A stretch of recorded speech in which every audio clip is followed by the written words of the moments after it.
Hi friends, thanks for joining me for another tutorial in Melinda's Rubber Room. I'm Melinda Pierce and I'm an independent Stampin' Up! Demonstrator, and I'm here today to show you how to make this fun card. This is the second card that we did for my card class for February, but it was postponed till March, so I'm just now showing it to you.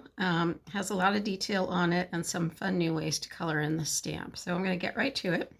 So if you purchase the card kit in the mail, you have received all of the products you need to make the card, with the exception of the stamped images. And in this case, I provided some alternative images that you didn't need to stamp. They were already, they were punched out of the Designer Series paper that coordinates with this stamp set. So I just used the same punch and punched those out of the Designer Series paper. And then I hand cut some greenery so you can just make this all from the pieces that I sent to you, as well as the inside stamped images. Okay, so the way that I did this card is first of all, I have the caned embossing folder that I used to create that background. Hopefully you can see that. It's a gorgeous folder, embossing folder. So make sure you check that out. That is in our mini catalog, and it's currently available.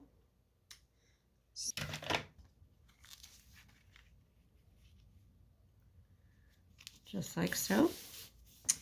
And then you have these two pieces, and this paper does coordinate with the stamp set, which makes things super easy. And I am using the paper that is called out in that paper pack. All the cardstock that coordinates with our Designer Series paper is identified on the back of the packs of paper, so it makes it super easy to make coordinated cards. And all of Stampin' Up's inks and papers and ribbons all coordinate with each other, so you get beautiful color coordinations without having to struggle to see if things match. Okay, so that is basically the front of our card, and then we have our scalloped inside piece that's all cut. I did already stamp this, and I'm going to show you how I did the coloring on this. So this is a two-step stamp. So typically you would stamp this image first and then stamp this one right on top of it. I think I showed that in prior videos, but this time I'm going to do it a little bit different. I'm going to go ahead and stamp the outline image of these flowers, just like so. And then I'm going to use my blending, my blender pens. These have been around forever, and they've stuck around in the catalog for a long time, so you know that they're a good product that is always in need. So all I'm going to do is go right over those stamped lines and pull some of that color out from the center. I don't know if you can see that on the video. You can see how that color moved on me as I go over that ink. So the ink that's in the blender pen is a glycerin mix of ink, I believe, and it's just enough moisture in that to move that color around. These blender pens do come in a set of 3, and you can mix and match the different ends. They're all the same, so if one end starts to fray, you can always switch to the other end. And all you have to do to change colors is just wipe it on your scratch paper and you're ready to go to the next color. Okay, so then all you would do is put your paper into the punch. And if you have trouble lining it up, if you have paper that's going too far over here, you just need to tear off a corner so you can fit your cardstock into your punch. And you can see I'm looking at my punch upside down so I can line everything up nicely. And I like to kind of close the punch down a little bit, so I'm not quite punching through, but I have a little bit of extra support as I move the cardstock around, so it's not really loose in my punch. And then when I'm happy with that, I push it down far enough to hold the paper, and then I continue pushing to punch those flowers out. Okay, so there's those 3 flowers, and then there's Oops, I'm just going to attach to the front of my card. So it goes that way.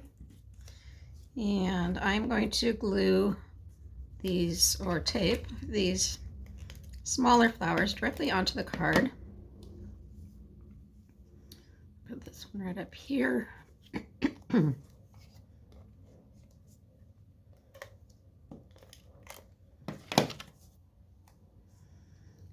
one down here. And then the larger one, I'm going to go ahead and raise that up with dimensionals.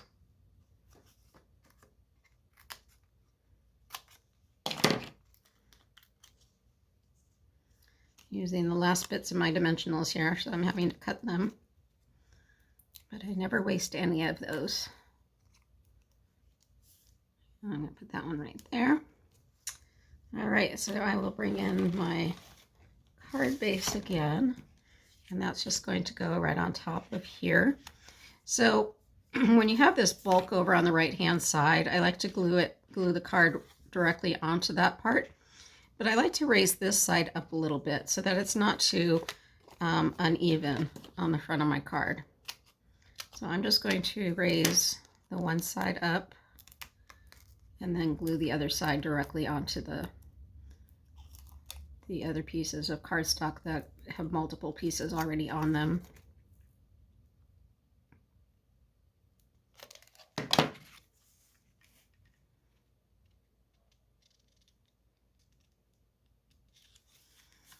All right, and then if you purchase the kit from me, you should also have some embellishments in your card kit. And I'm just going to take a pick tool, and I'm going to use the putty side of my take a pick tool. Just push down on that embellishment and pull it off of the acetate sheet. And you can put it right there onto your card. Do a few more of those.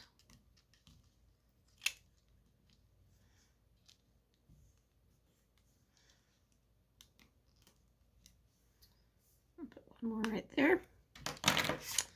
All right, so that is the completed card. And then I still have the inside.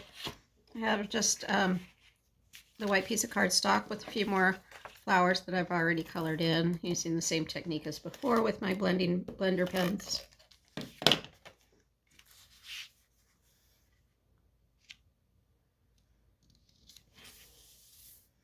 And there is that completed card.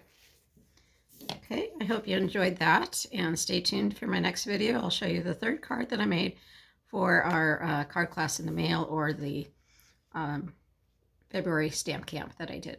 All right, see you at the next video. If you see any products that you would like to purchase, you can do so on my online store, melindapierce.stampitup.net. And if you have any questions, feel free to leave them in the comments. Thank you. Bye-bye.